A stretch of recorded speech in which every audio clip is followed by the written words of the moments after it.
Derek Todd Lee, Sean Vincent Gillis, Jeffrey Guillory. Their names are synonymous with serial killings and brutal attacks across South Louisiana. Their known victims, more than 36 in all, were found dead in all corners of Baton Rouge between 1992 and 2004. The killings even led to Baton Rouge getting the distinct nickname Serial Killer Capital. But during that time, at least 10 other women were murdered, and in the nearly 25 years since their killings, their families are nowhere near finding out what happened to their loved ones. Physically, no evidence has linked the 10 deaths to each other or to a particular person. Circumstantially, though, there are numerous similarities when it comes to the women killed and how they died. Now, questions remain over whether there was possibly a fourth serial killer operating at the same time. In fact, if you were a woman living in Baton Rouge in the early 2000s or the late 90s, the fear was real. Do you go out to grab a gallon of milk? Is it safe to walk the LSU lakes? But oddly, women turning up dead in Baton Rouge abruptly stopped after those arrests in 2003 and 2004. So were these men also somehow responsible, or did someone simply get away with murder? In this episode of Louisiana Unfiltered, we sit down with a retired Baton Rouge police officer who was also the cold case detective who reopened all 10 cases of these women. You will also hear from the woman working in the newly formed DNA crime lab from the early 2000s. This is Louisiana Unfiltered. Hello, and thank you for joining us for this episode of Louisiana Unfiltered. I'm Kiran Chawla. Don't forget, if you like our work, please subscribe, like, share, and don't forget to leave us your reviews. Welcome back, everybody. We are joined by some very special guests this time, and let me first off introduce them. We're joined by John Dothier. He's a retired Baton Rouge police officer and worked in the cold case division under BRPD for quite some time. Some grant money actually helped open up a lot of the cases that we are going to be discussing today.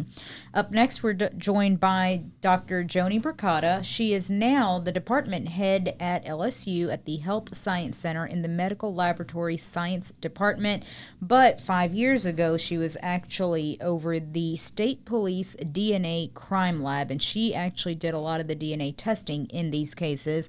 We also have our producer for Louisiana Unfiltered, Faren Wise, who's kind of been helping and digging and putting this case together. So in this specific episode, we are going to talk about 10 different women.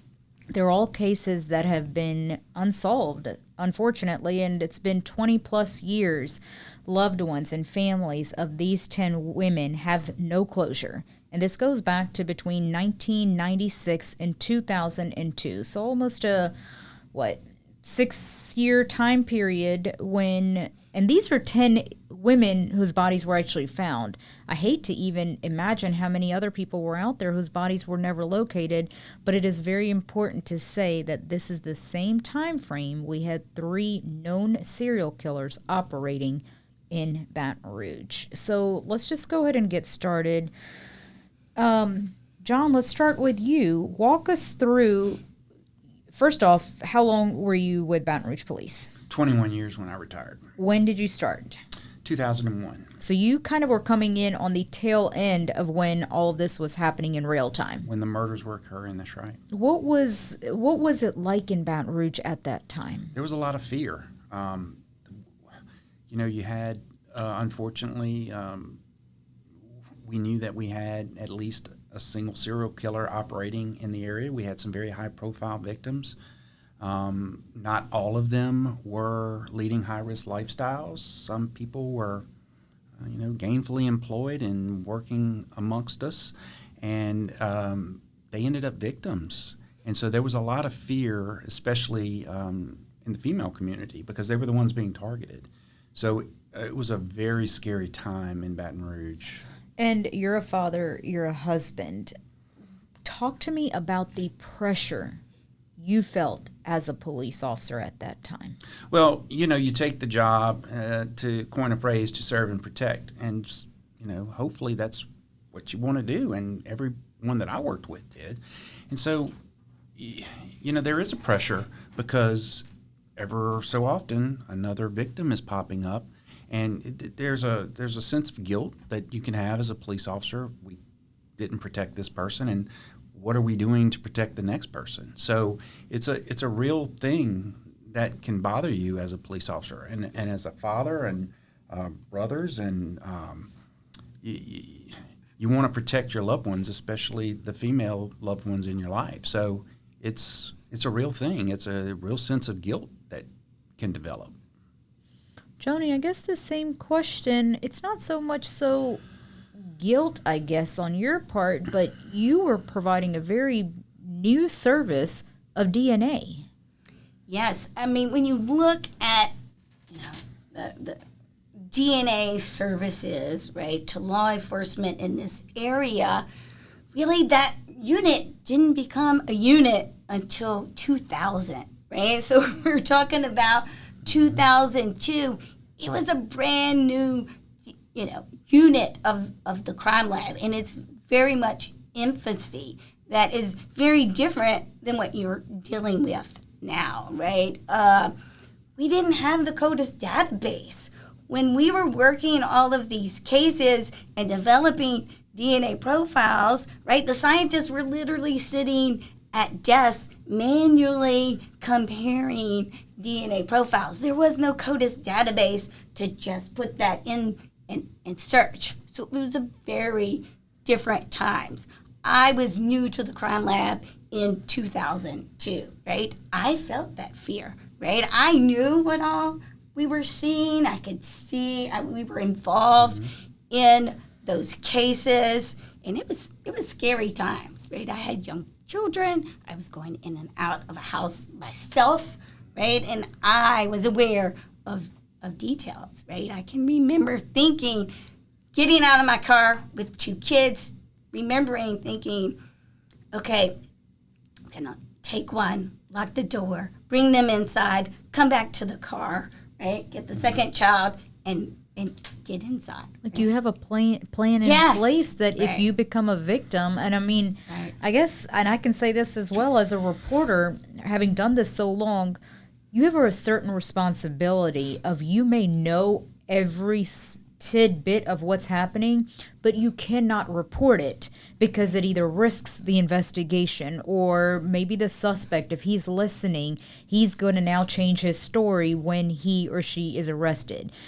But it bothers you from inside that, okay, well, the same exact thing that this person did could happen to me as well. Absolutely, right? We could fit some of the profiles, right, because there were so many cases going on at the same time. And we didn't know that, right? We didn't realize that we were dealing with 3 serial killers at the same time, as all these other cases, right? To us, they were just all this blended cases, and it was a new DNA unit. So we were trying to keep up with current cases and backtrack, right, and work old cases. Within state police, someone, thank goodness, all the rape kits that had been collected in the 80s, in the 90s, someone had the forethought to save little cuttings from each one of those cases. So during the same time frame, we were trying to backtrack and work all of those cases from the 80s and the 90s while we still were trying to, move forward, while we were a brand new, unit, right? When I started in 2002, we had 4 DNA analysts, right? I mean, the unit is probably, 5 times, 6 times that size. Now. Wow. Yeah. I mean, huge growth for over, the last 20, 25 years. And it's important to point out that the serial killers were not even arrested until 2003, 2004. So well after all these bodies are turning up. Faren, you've been doing a lot of the digging on this case. Talk to us about these 10 women. I just noticed they were all killed within a 3-mile radius of each other. They all died very similar, which was strangulation and... They were either beaten, strangled, or a combination of both. Yeah, and they were posed, and they all had very similar backgrounds. So I thought that was so interesting, and yet it said there was no scientific evidence linking them, and that was very interesting to me. Despite our best efforts. Yeah, despite. But do you think that technology, because you said it was in infancy stages, that played a really big factor? Yeah, I mean, when some of these cases, right, occurred, the whole concept of doing something that you hear now, touch DNA, right? We know that we have increased sensitivity, right? I can touch this table. You can potentially go behind that now, swab that. We could potentially get a DNA profile. In the late 90s, the early 20s, right? That wasn't even really thought of. And so crime scenes were treated differently as Absolutely. well. Absolutely, yeah. The approach that you took to collect evidence was different because you were looking for different things, and that plays a big factor because here, 20 years later, what do you have in the evidence room? Yeah. You have the evidence that you collected at that time. And I want to point out that of these 10 women, ages-wise, it was kind of all over the place. It was anywhere between 25 and 47. Many of the women were found naked, even posed, strangulation, beaten, blunt force trauma in some cases. And it's important to point out that 9 of the 10 women were prostitutes. And that's not so much so saying that, hey, you lived a high-risk lifestyle, so that's why this happened. But it's also important to point out that as a prostitute, you're going to very remote locations. You're almost estranged sometimes from your family members, correct? Almost always. So not only are you going to these remote locations, a lot of times there's nobody wondering why you're not home at 10. So you go missing, and we don't even know you're missing. Who's to report you missing? So it's a very different lifestyle. And not only does it increase the level of danger that they face, but it complicates the investigation because if we don't get a call that someone's missing and we have to go look for them and find them, they're found 2, 3, 4, 5 days or however long later, decomposing in a lot of cases. And guess what happens when you're that far out from processing evidence at a crime scene? It's difficult. And you've lost a lot. So it just complicates the investigative process for sure. I guess for your side, as a police officer just coming onto the force, was there a part of you that was saying what is happening right now in Baton Rouge? Yeah, I mean, I can vividly recall being in uniform patrol within my first 2 years, driving. I was on night shift and I was driving up College Drive, and by the I'm not even sure what it's called now, but it was called the Lee High School at the time. Liberty High now. It's Liberty High. That's right. I knew the name had changed. And I distinctly remember driving north, I guess, towards the interstate. And we had just come out of roll call, so it's like 9:45, 10 o'clock. And I see a bunch of bright lights on my right. And as they're walking toward me on the sidewalk, and as I get closer, I realize that it's several media, it's a camera crew, following with their lights, and they're filming. I remember it vividly. It was Chief Pat Inglade and some guys that I learned later were from some federal agency. I want to say the FBI, and they had dogs, and they were tracking something. And what is going on? And as I passed by, I later learned that this was part of the effort to locate the person who had killed Miss Green, who was one of Derek Todd Lee's victims. I believe she was on Stanford, if I remember correct. Yes. And so this was just and I remember thinking, what is going on? I mean, Ms. Green was killed several years ago. This is an active effort that they're making. What are they tracking? So it was odd to me as a police officer. I can only imagine how the general public felt, because during that time there was such great fear. Yes. It was bad. I remember coming to Baton Rouge at that time for a conference. It was Beta. It was a beta conference, and I remember our leaders telling us that they took us to the Mall of Louisiana. It was around Christmas time to see the tree and whatnot, and I remember them very clearly saying, you are to go in the mall, and you are to stay within the mall, and then you come out, and you are not to go anywhere. When we got back to the hotel room, we were told to stay in our rooms. There was no going into other rooms because they didn't want you out. Those chaperones, now I realize like the pressure those chaperones must have felt. God forbid something happens to a female student on their watch. But the fear was real. I didn't live here, but I remember coming in for just one quick weekend, and yeah, the young female in me was scared. Absolutely. I remember my picture being on the front page of the newspaper related to some of this, and I was like, what are we doing? Putting my picture on the front page of the newspaper. Making you a target. Right. Yeah. Well, Dr. Bricotta, talk to us about the DNA that was even coming in. So, number one, did you even have a lot of evidence coming in? Because I'm assuming at this time, officers are not used to collecting evidence out on a scene the way they are now. Right. Most of that evidence had been mostly looked at fingerprint, traditional types of analysis. So then we were kind of on the back end trying to go backwards to the DNA, right? To look at each piece of evidence to say, would this be something we could test? Could we test this? And began to, do that type of testing. Once again, though, that time impacted the evidence, heat, humidity. those are deadly to DNA. The Louisiana climate is very difficult for DNA, especially if a body has been left outside, for days. Makes it very, very difficult. And once again, we're in very early stages of DNA. You're much more sensitive now, right? There's been tons of scientific effort put into improving, the way we can test DNA, how many markers we can look at, all kinds of different things that can help deal with some of that degradation that occurs. So different times than now. What kind of evidence did you have? Do you remember exactly what types of? Well, certainly we would have collected the victim's clothing. More than likely, and I wasn't processing or investigating homicide crime scenes during this time. It was a few years later.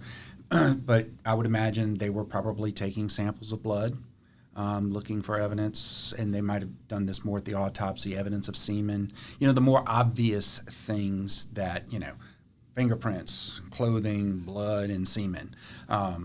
Probably wasn't any focus on touch DNA back then, because I don't know. I mean, we certainly probably knew it existed, but I don't know if the technology existed to really discover it. Now, what is touch DNA for our viewers? It would be something, early years, right? The DNA evidence was very focused on, like he's saying, blood evidence, semen evidence, things that had very high content, saliva, right? That kind of evidence. As technology improved, right, we began to realize just from, DNA that might be on your hands. Maybe you've wiped your eyes, something, maybe you've touched your mouth, and then you touch someone. You strangle someone, you that kind of thing, you can now collect evidence from those types of areas. But really, back then, we weren't collecting that kind of what we call touch DNA, just simply, touching an item. Now you could potentially get DNA from. If we find a body today and it's been deceased for an hour and it's clear they've been strangled, the first thing our crime scene technicians are going to do as far as DNA evidence collection probably today is they're going to swab. They're going to take a swab and they're going to put some stuff on it. And they're going to swab all around where that suspect's hand may have been. We probably didn't do that in 2000. And what do you do with that swab? You then process it for DNA, but CODIS? it's going to. Well, you would go through the process of developing a DNA profile. If you get enough DNA, then yes, you could put it in CODIS. To see if there's a match To to see if somebody there's a who's match. already been arrested or whatnot. And remember, in the world of CODIS, in these early years, we didn't have a CODIS DNA database, right? I mean, legislation regarding CODIS was passed in the very late 1990s. The DNA unit started in about 2000. We didn't start collecting convicted offender arrestee samples till 2002. There was no CODIS database really very early on to search these. And I don't know if you've covered this, because I think we all know what CODIS is, but I don't know if we've kind of explained it. Yeah, And explain that it to stands our for viewers. Combined DNA Index System. Is Yes, that right? right. So I the don't know. acronym CODIS. And is, let me even say this. I think in today's day and age, we're also used to CSI and the TV shows. Yeah. And let's be honest, though, TV and reality are two very different things. In one quick episode, really it's a 40-minute episode after you take out all the commercials, you have a murder and you have a suspect, you have an arrest, and you've already gone through trial in 40 minutes. And life does not happen like that. So yes, explain to us, what is CODIS? basically, if I were to go and run your license plate, okay, if I have access to the system for the state database for license plate, I put in Kiran Chawla's license plate number.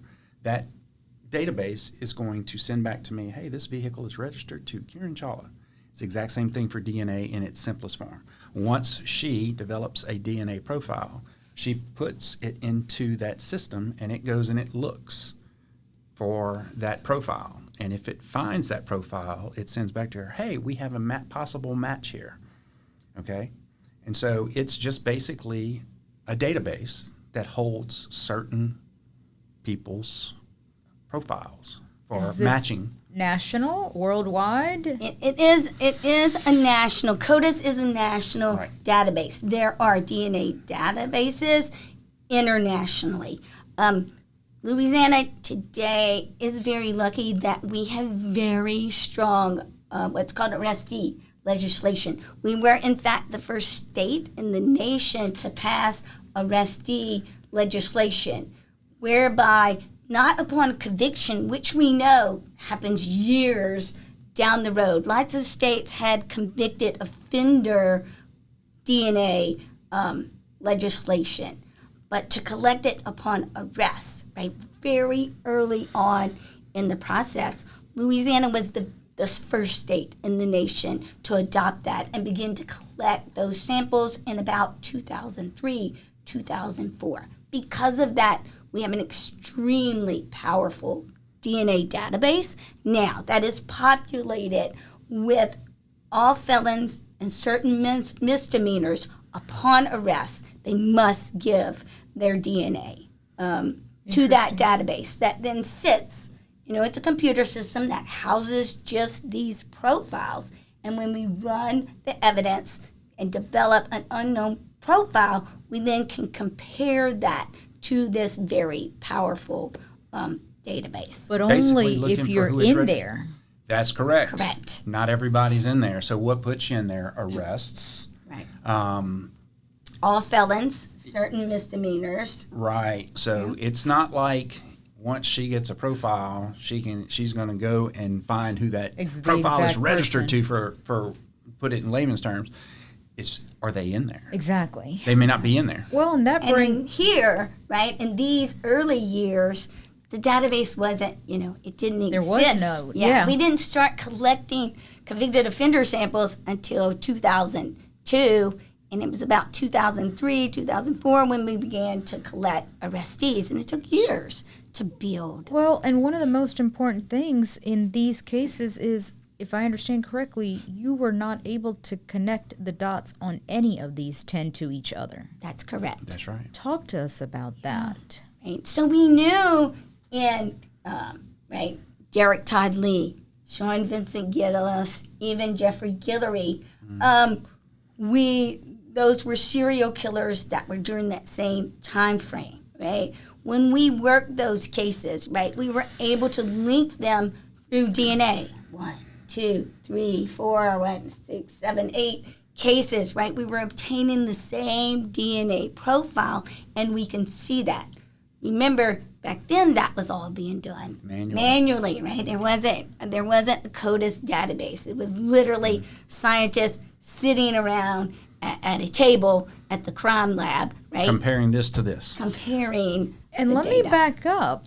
The way Derek Todd Lee was arrested was because of DNA, correct? Yes. Well, he attacked a woman and the son came in, right? And that's how, and he ID'd him? Yeah.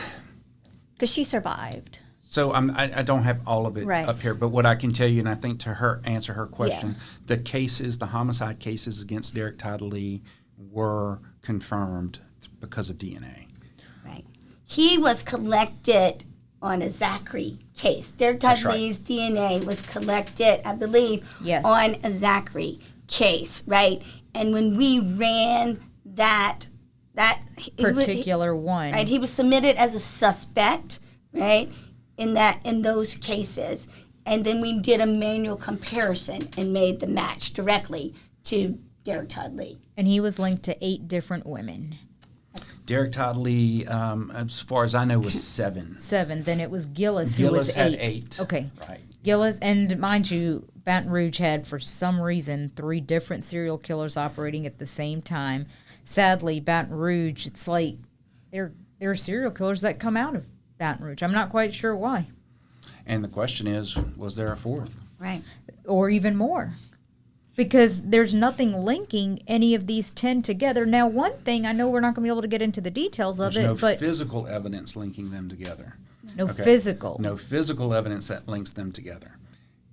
It would be very hard for me to, as an investigator, think that these cases aren't linked. Why do you say that? Well, they're all within a certain time period. They're all within a very close geographical location to one another. The victimology is very similar in every one of them. They were all either beaten or strangled or a combination of the both. And they were all posed, not all, but most were posed in a very similar manner. That's all what we call circumstantial evidence, but it's overwhelming circumstantial evidence that these cases are related, in my opinion. Can you talk about the pose? No, and I'll tell you why. It's just there's always things that, first of all, I'm not authorized by the department to discuss any of the evidence, but more importantly, that is something that you hold close because, and just very briefly, there's things, there are false confessions. Long story, but I actually had a guy do a false confession to me one time. And so what you do is you hold that kind of information close because if you ever get a confession, let's say there's one of the reasons, and they can tell you how that person was posed and it hasn't been released, it's not in the public, that's a really strong indicator. So that's... Makes sense. Makes sense. That's why you keep that stuff close. I have a question, like DNA-wise. Because Geraldine DeSoto, that was Derek Todd Lee. Correct. So at first they said there's no evidence linking her to Derek Todd Lee, and then a couple years later they found it. So you worked on cold cases. So are a lot of these ladies, their evidence still there, and or you can still, and all that stuff is in the database, or is it just kind of in a... So we have, when we go to a crime scene, we collect evidence. Yeah. That evidence is placed into an evidence room. And at later times, it is then sent over to the crime lab for processing. What evidence is not consumed is generally returned for safekeeping again in the evidence room. And yes, if there is evidence that can still be tested, it can be retested again. Okay. Did that answer that Yeah, question? because I was wondering, because like we talked about technology and how it's changed, and I didn't know. And I can tell you that after, the identification of Derek Todd Lee, Sean Vincent Gillis, Jeffrey Guillory, right, we were still left with the spreadsheet of these. We went through it with you to make sure every piece of evidence, right, what's there, can we test this, have we tested all of those. So I feel like there has been an exhaustive amount of analysis done on these. Let's get to that. When were you over cold cases? So the Baton Rouge Police Department gets a grant and they open a cold case division, and you are put in charge of it. Actually, we got a grant prior to 2012, which is when I started as cold case. And the grant was specifically to, hey, go back through your evidence room, look for evidence that can benefit from DNA testing in an effort to solve these old cases. In that was an ongoing grant. It was funding over time for detectives when they weren't busy with current cases to go back and work these cold cases. The then chief of police at the time saw a need for a full-time cold case detective. So in 2012, that became me. And I started as the department's only cold case detective until that position basically dissolved away in 2016. What did you reopen all 10 of these cases? Yeah, so, right. Yeah, we reopened these, and I don't remember specifically because I don't have access to my case files anymore, but we certainly went back through, looked at the evidence that existed in these cases, and resubmitted evidence that was either had never been tested or had previously been tested, hoping for new results because of the advancement of technology at that time. Can you talk to us about some of these pieces of evidence? I don't remember specifically what they would be, but there certainly would have been clothing and any items collected from maybe around the body, if there was maybe a cigarette butt in a case, or perhaps there was a Frisbee. Whatever may have been collected by the detectives at that time, we certainly would have probably resubmitted all the clothing to start looking for DNA that could have been missed. Touch DNA we were starting to become really familiar with. And if there were any bodily fluids that had been preserved at the time, saliva, blood, semen, or any of that stuff, if that existed, we would have sent it back for testing, but I don't remember specifically on each and every case. And Dr. Bricotta, you were still at the crime lab at this time, so you were working hand in hand with him. Oh, we spent a lot of time. A lot of phone minutes. calls, a lot of... We just knew that we were going to find this. I mean, these cases are too similar. It has to be the same person or persons. Yeah. And John was actually right. So I was at the State Police Crime Lab. Your office was at the Violent Crime Unit, was it not? Right across the parking lot. At State Police. Mm-hmm. So, I mean, we spent a lot of time discussing these, looking at these, That's right. Walk us through that. When you were retesting, what were the things you were getting? What were you doing with it? Once again, right, it's been a while. I don't remember the details, but, I know how we would handle cold cases, right? We would retake in any evidence that, hadn't been tested before, or that maybe, had a small amount of DNA that maybe at that time wouldn't be able to be tested, but now, maybe the technology had changed. But even after, exhaustively going through these cases, and some of them we did develop DNA profiles, but never the same DNA profile repetitively. Right, because that would have been, a huge piece of physical evidence that would link these cases if we had found the same profile on, say, on 3 all of these of them, ones. yes. Right, and if memory serves, we actually identified at least one person through a DNA profile that we brought in, of course, as a suspect. And again, it's been a while, but I want to say that this person admitted to being involved in a business transaction, if you will, with one of these ladies, and said, that's why my DNA is there. And I'll go ahead and say it. She was a prostitute. Yeah, and he correct. was his client. He was her client at one time. And as I recall, when he said that, I had nothing. And that's kind of the problem with people who live this lifestyle. You might expect to find multiple different profiles on this person, whereas if you find that on, say, my wife, then my wife and I are going to have a talk. Well, that's not the same case with these persons. And so in this case, this gentleman, he gave me an alibi, and I could not disprove his alibi with any of the physical evidence that I had. So it was frustrating. We just knew that we were going to find something. Lee, Gillis, Guillory, somebody on these guys, and if not that, then there was maybe a fourth serial killer, and we were going to find the same profile on 1, 2, 3, or 4 of these, and we were going to at least be off and running on that, and just dead end after dead end after dead end. It's frustrating.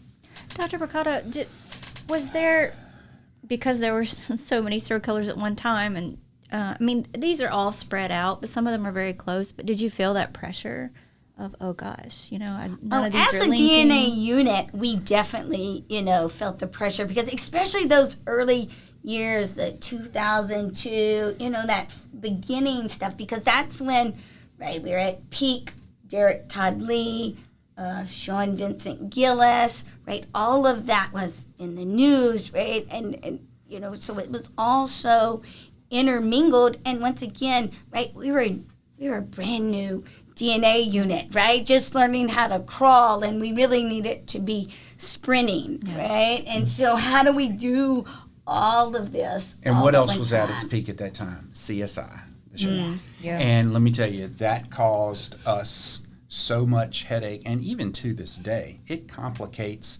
what the public perceives is possible, and the timeliness of it, and that every time you swab anything, you're going to get a DNA profile, you're going to put it in a database, and it's going to lead you right to the person. So that's TV. that added to the pressure that they were dealing with. Yeah. That's TV, that's not real life. Well, and we haven't done this yet. I want to kind of do a quick rundown of some of these people. Patricia Carter, she's 25 years old, April of 1996. And it's important to note, and I guess having covered this for a while, and both of y'all please chime in, that a serial killer, if this was a serial killer who was linked to all 10 of these people, they get braver and braver, or more brave, should I say, by the minute. But so you have April of 1996. Later that year, in July, 36-year-old Terry Jackson, her body is found. But then a year and a half goes by. You have a long pause. So February of 1998, now you have a 47-year-old Claretha Thomas beaten in her own kitchen. Another year and a half passes. Shirley McKell, 33 years old, October of 1999. 5 months later, April 13th, 2000, Diana Williams' body found near the park. And you heard Faren saying this. It's all within, a 3-mile radius. Yeah, and several of them were, I think 5 of the 10 were found within a mile of North Street Park, which was kind of the epicenter of this thing. Wow. So April 13th, we had Diana Williams. 4 days later, in the same area, Tanis Walker, 36 years old. The next month, and now you can start to see they're getting closer and closer in time. The next month, 39-year-old Patricia Hawkins, found in a patch of bushes behind an empty business on Plank Road, just feet from Interstate 110. 11 days later, June 8th, Veronica Delcourt Courtney, 44 years old, found strangled behind an apartment complex. So they're definitely getting closer and closer, but then you have a lag. And the next person was the one person who was not a prostitute, correct? Correct, Frances Baldwin. And this was 2 years later, August of 2002. She was found dead inside her home on Progress Street. She was 47. She was not a prostitute, but same thing. It seems that she was nude, her body was posed, and beaten and strangled. And then later that year, you have in December, Tawana Hayes, 29 years old. And it just, it's a rundown here. We are listing a name, but at the end of the day, all 10 of these people, they're people. They have families. They have loved ones. And you have families now, till this day, it's been 20 plus years, that are struggling and just want some kind of closure. How do you give it to them? That's something that bothers you as an investigator, as a DNA scientist. How do you give it to them? What was going through you guys to realize after all that work you put in, you came up with nothing? It's very stressful, right? It's very, you feel the burden of it. You're trying to do what, you can to help solve this, to help give them, from us, to help just give them any kind of lead that they could then go pursue. And so it's difficult, right? Yeah, and you want to bring closure to the family, you want to serve the community, but be honest with you, somebody did this, and we couldn't catch them, and it pisses me off. It does. More than anything, that's what I take away from this. Because, okay, assuming this is all the same person, because you can't convince me it's not with what we know at this time. what happened after 2002? Just stopped, or at least this pattern stopped. So are they dead? Are they in jail for something else and we just don't know about it? Or have they paused and are they going to go active again? It ticks me off. But on the flip side, you had 3 serial killers arrested and it all stopped. Is there a part of you that even thinks that there was some connection here? Who knows? I don't know how you feel about it, but if there was, we weren't able to link it. We weren't able to find that piece of evidence to prove it. And that's the hardest part. Yeah. I can't imagine just that burden of knowing, hey, a family member, a loved one. I mean, us as reporters or a media company, Faren also takes a lot of our messages, and the amount of desperate families who just want some kind of closure. You know, I remember with Derek Todd Lee, and you might be able to help me with some of the timeline. I remember when we first actually realized, right, this is a serial killer, right? And we had linked, I believe, 2 or 3 together. We had a profile. Right? We had a profile, and we released that information that we knew we had a serial killer. And it was crazy, and I can remember, having to deal with, the emotions of all of that. But when we released that, was it not within a very short time frame when Pam Kenmore went missing? And it was almost like, here you go. Here's another one, right? But you still don't know who I am. Because, right, we linked them, but we didn't know a name to them. And we released that information, and within a very small time frame, right, is when Pam Kenmore went. So assuming that he got angry because we knew, and let's just assume that that's what he did. So, maybe we shouldn't have released it. But what if you don't?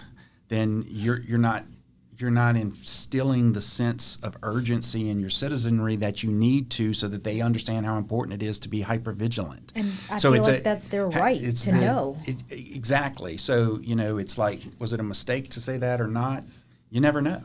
I believe the right call was made, and ultimately, we were successful, or the guys who worked this case were successful in the crime lab. But who knows? Who knows if it was... what do you release? What don't you release? So when you have a lot of that going on in Livingston Parish, men with white trucks, but then officials are also swabbing all those men with white trucks, does that create even more work, almost unnecessary work for you at the DNA office? We wouldn't consider it unnecessary because, right, we wanted to work every single one. We didn't want to leave any stone unturned.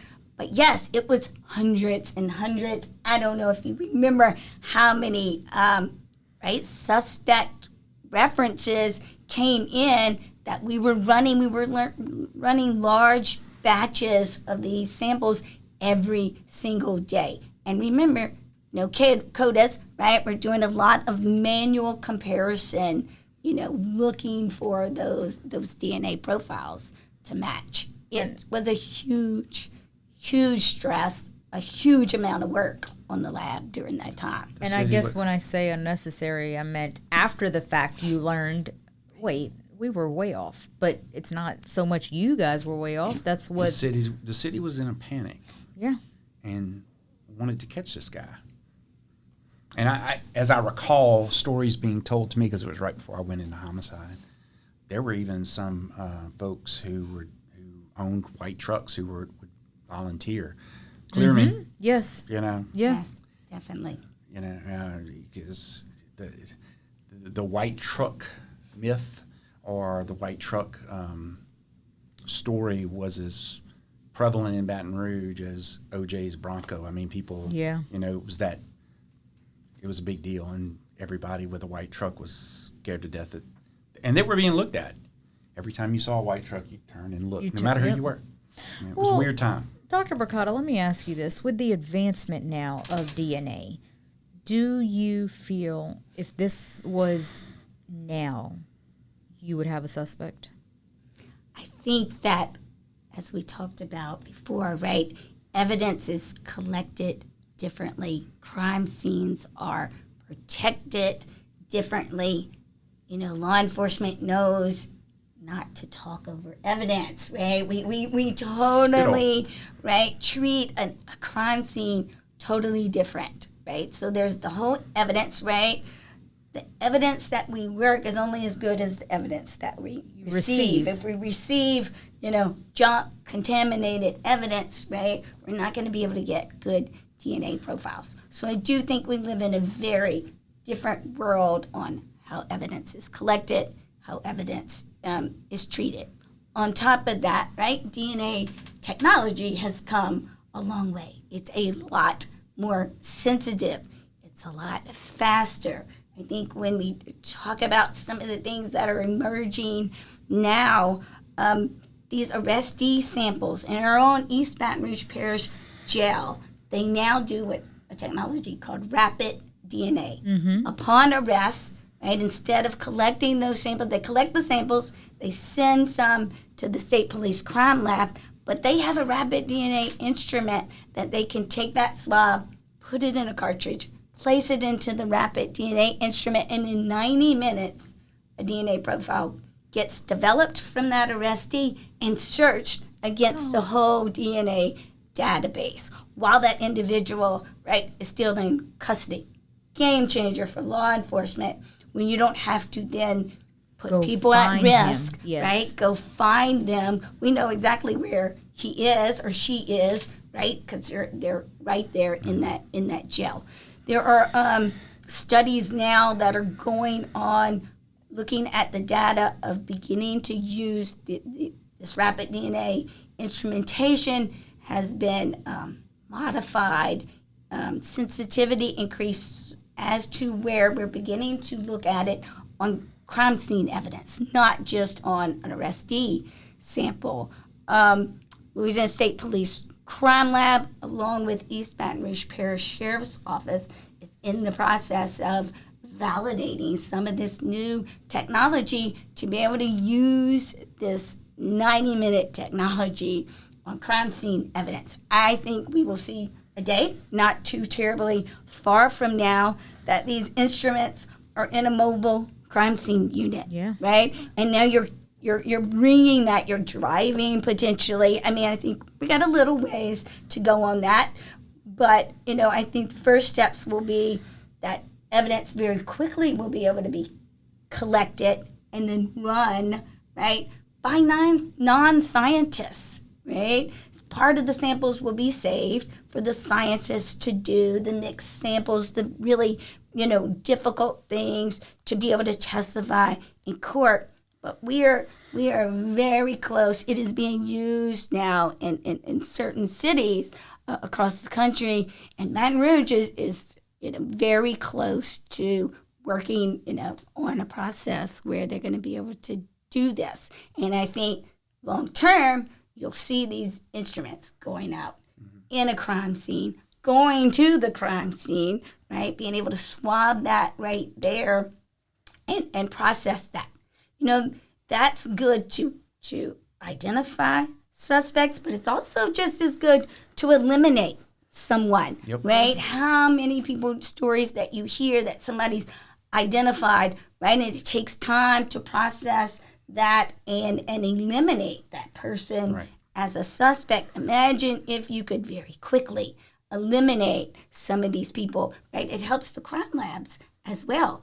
Maybe if, you know, these 5 people have been eliminated, like we could have done in the Derek Todd Lee, those samples would have never come to the crime lab because we already know they're eliminated. So some pretty amazing technology really coming down. I guess I have a question. It's the last question because we talked about people like me who watch those crime scene documentaries, those ladies at home that are, and that see, because of those crime scene documentaries or CSI, that makes y'all's job kind of difficult. What is it you would want, like, our viewers and be like, hey, this is where TV gets it wrong, and this is kind of the challenges we had with those shows. Right. You know, in the TV shows, right, they walk into the room, they suddenly identify the one little spot of whatever, and every crime scene has that spot. one little spot that's like the golden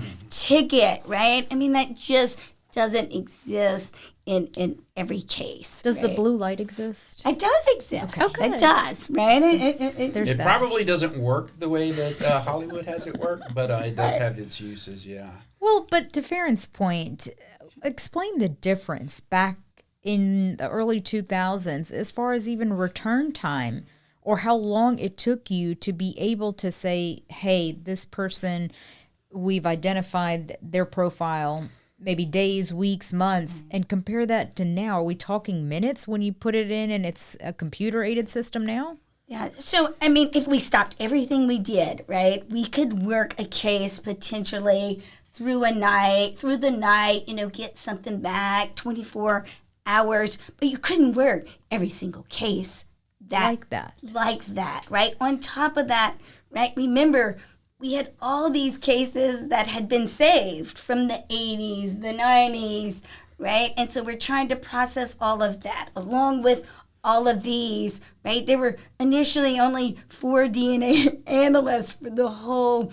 Baton Rouge surrounding area, right? It wasn't possible. And I'm very aware that we were known as the black hole, right? I mean, it's where evidence came and you hoped you got a result back in, 6 months, a And it's year. not just murders. No, right? I mean, it's lots of different cases. Now, these cases, that we were working had very targeted interests, and we knew we were working hand in hand with law enforcement, and we were turning some of these over quicker than normal because they were very targeted cases, but they were amongst the thousands of cases we needed to be working. But roughly, what are you talking about? Days, weeks, months? Yeah, here we were probably if a case came in and you said, can you make this a high priority? Can you expedite this? We could, stay up through the night and within 24 hours, right, turn back results to them. But once again, you can't work like that all the time, right? But that's what you can do today. Yeah, and today, no, even back then, we could have worked something in 48 hours or so. The technology manually, right? Manually doing that if you were doing one thing. But we weren't doing one thing, and there was a backlog of thousands of cases, which then made that process, much longer. So hold on, I'm confused. So really off the record. So is there no advancement as far as time goes? There is advancement on time. Those processes became shorter and shorter, right? But even today, a standard case would, you could work it in about 8 to 10 hours, something like that. So the advancement appears to be that back then you were having to manually do a lot of things, whereas now it appears that electronic advancements have now kind of taken that part off of a human having to do it. Some parts of it are still very, very manual, but the technology, the science has improved and shortened those time periods. I think the future is what you're talking about, where it's really going to be automated, right? Where that time frame could greatly be reduced. Be CSI. Yes. And we go to trial and everything in 40 minutes. Maybe someday. I don't think that's ever going to happen. Well, we appreciate you guys coming on. Yeah. We pray that these families, if they're listening, that somewhere down the road, I always say closure is not the right word because I don't know if you ever do get closure, but justice at least. And if there is somebody out there who's listening who knows something, if you heard a tip 20 years ago or something, you never know. Your one tip could end up becoming something for law enforcement. Call it in. That number for Crime Stoppers, remember, you can stay anonymous, 344-STOP, 225-344-STOP. You're eligible for a cash reward if your tip leads to a conviction, even an arrest. So more so than the award or the money, though, do it for the family. Absolutely. They deserve that justice. We appreciate all of you guys Thanks for joining having me. us. Thank you. And thank you to all of our listeners. As always, we will see you on the next episode of Louisiana Unfiltered.